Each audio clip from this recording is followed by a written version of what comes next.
Before is the time right now. No furloughs, no layoffs, but potentially some tough cuts. D.C. Mayor Muriel Bowser has unveiled her 2026 budget plan.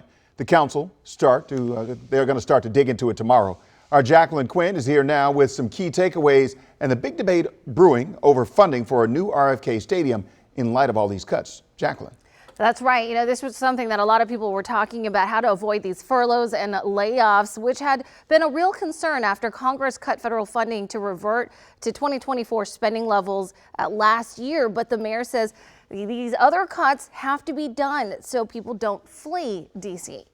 City officials managed to cut the budget gap from at one point $410 million to $347 million, mostly by moving expenses to next year and making targeted cuts.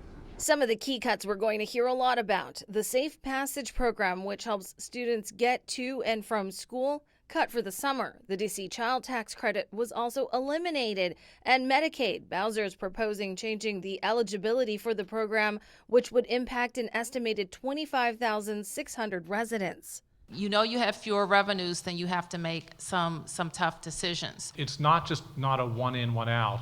This is a very important feature of the CFO constantly and very smartly refinancing and restructuring the existing debt that can free up capacity without having to cut anything.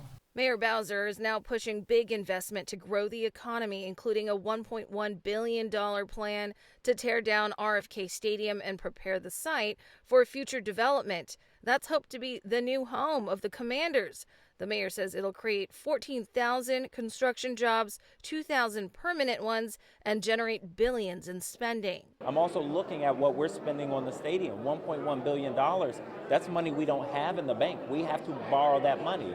So when the money that the mayor Now, this is not all done yet. There could still be more changes. The council begins budget hearings tomorrow and has 70 days to pass a final plan. So we'll be watching to see what makes the cut and have the latest. For now, back to you guys.